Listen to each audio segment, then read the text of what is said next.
അതിൽ ഫുള്ളും ആക്ഷൻ എന്ന് പറയാൻ മെയിനായിട്ട്. സോ ഹലോ, നമ്മൾ അങ്ങനെ ബ്ലാസ്റ്റ് മൂവി കണ്ടായിരുന്നു. സിനിമയുടെ പേര് പോലെ തന്നെ സിനിമ ഒരു പക്ക ബ്ലാസ്റ്റ് തന്നെയാണ്. ഒരു മസ്റ്റ് വാച്ച് തിയേറ്റർ എക്സ്പീരിയൻസ്. പക്ക ഡയറക്ഷനായിരുന്നു, പക്ക കാസ്റ്റിംഗ് ആയിരുന്നു, എല്ലാം പക്ക തന്നെയായിരുന്നു. സംഭവം ഒരു സിമ്പിൾ സ്റ്റോറി ലൈനാണ്, ക്ലിഷയാണ് സ്റ്റോറി ലൈനൊക്കെ. സ്റ്റോറിയിലല്ല ഈ സിനിമ ഫുൾ ആക്ഷൻ മൂവിയാണ്. പിന്നെ ഇടയിൽ പിന്നെ കുറച്ച് ട്വിസ്റ്റൊക്കെ ഉണ്ട്, സംഭവം അതൊക്കെ നൈസായിരുന്നു. ചിലവർക്ക് പ്രഡിക്റ്റബിൾ ആണെങ്കിലും ബട്ട് നമുക്കത് ഫീൽ ചെയ്യില്ല, നമ്മളത് എൻജോയ് ചെയ്യും. And thanks to the director of the movie Subhash K Raj. Our action king Arjun is back. പുള്ളിക്കാരൻ എൻ്റെ ചെറുപ്പത്തിൽ, അതായത് പുള്ളിക്കാരൻ്റെ പഴയ സിനിമ കണ്ടവർക്ക് അറിയാം പുള്ളിക്കാരൻ്റെ റേഞ്ച് എന്താ പറയുക.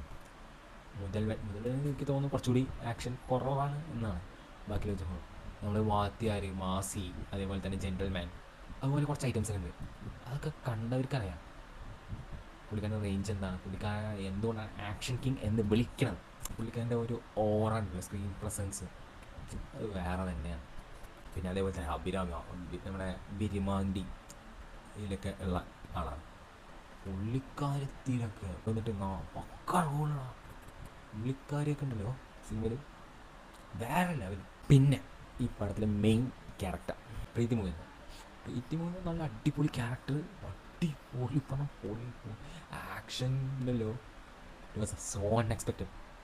പുള്ളിക്കാരി വന്നിട്ട് ഇങ്ങനെ സ്ക്രീനിൽ വന്നപ്പോൾ നമ്മൾ ഇപ്പടിക്കും അങ്ങനെ എക്സൈറ്റ്മെൻറ്റ്, ഒരു നല്ല രസമായിരുന്നു. പുള്ളിക്കാരുടെ അഭിനയം, ആക്ഷൻ സീക്വൻസ്, പടത്തിൽ ഫുള്ളും ആക്ഷൻ എന്ന് പറയാൻ മെയിനായിട്ട്.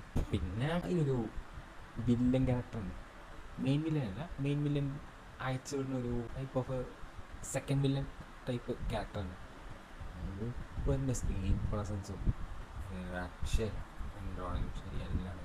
ആൻഡ് സിനിമയ്ക്ക് മ്യൂസിക് കൊടുത്തിരിക്കുന്നത് നമ്മുടെ രവി ബാസിനോടാണ്.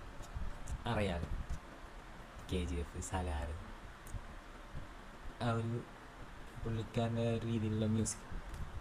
ആൻഡ് പുള്ളിക്കാരൻ്റെ മ്യൂസിക് ഈ സിനിമയിൽ എത്രത്തോളം ഇമ്പാക്റ്റ് ആണെന്ന് ഈ സിനിമ കാണുമ്പോൾ നമുക്ക് മനസ്സിലാവും.